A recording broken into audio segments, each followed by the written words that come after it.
In today's video, we are going to be taking a look at Bronny James. He is finally having a good game. So let's get down, let's check it out, let's see what he was able to do really well that you can do as well yourself to become a great player. But one thing that you really need to pay attention to is the fact that he is no longer showing too many nerves. He's not very jittery on his shot, so it's starting to look promising, at least in one game. So let's get down, let's check out what he does, some of the reads that he's able to make that you can make as well to help you become a better basketball player. Okay, so in this first play, he's looking to use a dribble handoff, and in my opinion, he should be just a bit closer to his screener. If you leave too much of a gap, it's going to allow that defender to get through.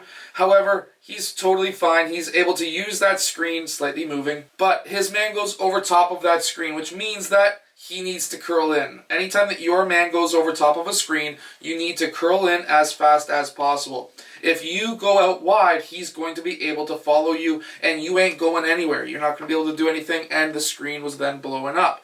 So, if your man goes over top, you need to cut in quick. When you cut in, you have multiple different options depending on what the defense is doing. If your guy is in drop coverage, there's not a ton you can do unless you are a shooter. You can pull for a mid-range, you can step out for a three. Either way, you got to pull that shot, or you need to attack that drop and hope that your man rolls or pops out and they don't call switch. Well, he attacks hard, and guess what he does? He pulls up for a shot. This guy's got his hands down. They're not ready for him to take that shot. He's got a man still trailing him, but he's able to hit this shot. He goes straight up, straight down. I actually really like his shooting form as well. The reason why I really like his shooting form is his elbow is in line with his shoulder to the rim, but also at least part of that ball is over top of his upper arm, which creates that shooting triangle that I always talk about that gives you a straight shot. His body is tilted the exact same way all the way through, which means that it's going to be a very accurate shot,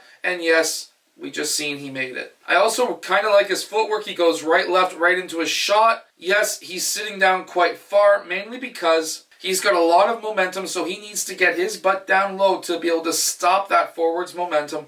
That's exactly what he does. He's able to go up into his shot. He's slightly tilted, shoulders back, feet forward, and this allows him to have a good powerful shot, nice straight release, elbow above the forehead, and pretty solid arc as well. But I'm going to be breaking down his shooting form either on this channel or my main channel, Basketball Coach Allen. And obviously, if you want to be able to shoot this ball from further away, make sure to go check out the links that are down in the description below. That shooting workout will be able to extend your range much further.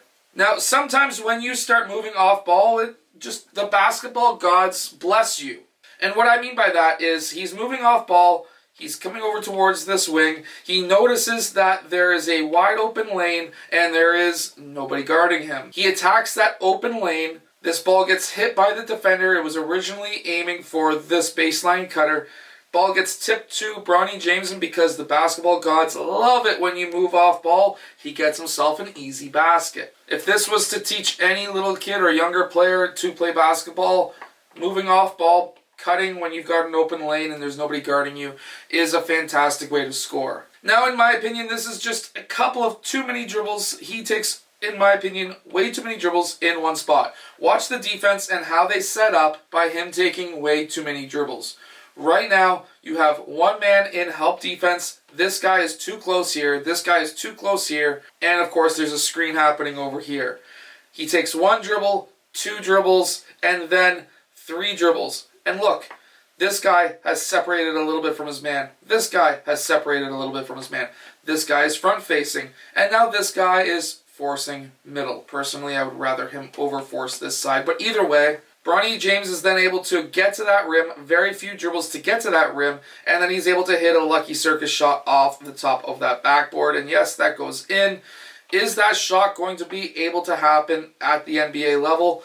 I'm going to say no. This little scoop shot on this right side, that defender is going to be a much bigger player, and because of that, that body's going to get hit. He's not going to be as balanced as he could be, and that is going to be one heck of a missed shot at the NBA level. But these guys are not as big, not as strong as NBA players. Now coming over to a dribble handoff once again, he's coming from the corner up to the wing, getting that dribble handoff. His defender goes underneath that screen. They get caught up. This is a defender right here who's really trying to make it so that this guy can force his way under as fast as possible. But somehow that defender gets caught up on that screen still. Maybe there's a miscommunication. Maybe they're calling switch and one guy's saying switch and the other guy's saying, I'm not switching this, you got to fight through. Either way, it gives Bronny James a wide open shot. We have this guy who's here. This guy needs to clear out. That would clear that defender out. And in my opinion, if somebody's taking a shot right here and their defender is way in the key, if I'm 2 feet away, I'm contesting that shot. That didn't happen. That defender needs to be in trouble for that. Unless they're just trying to be nice to Bronny James, in which case they were very nice to him and allowed him to have a wide open shot. And then there is this charge that blew up on Instagram because the NBA likes to show everything about Bronny James.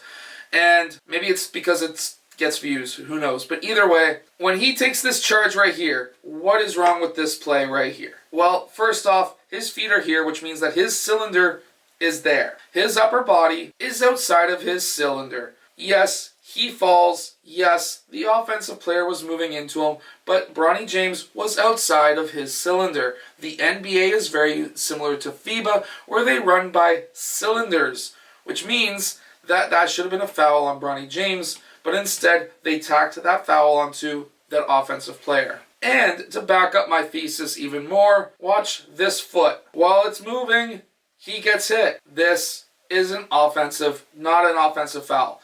This is a pure defensive foul, and they tacked that onto the offensive player. I would have been pretty upset if I was the coach of that player. I hope that this video helps you become a better basketball player. If it does, hit that like button, subscribe. Make sure to go check out my shooting workout that is down in the description below if you want to be able to shoot the ball from further away. And I'll see you guys again in my next video.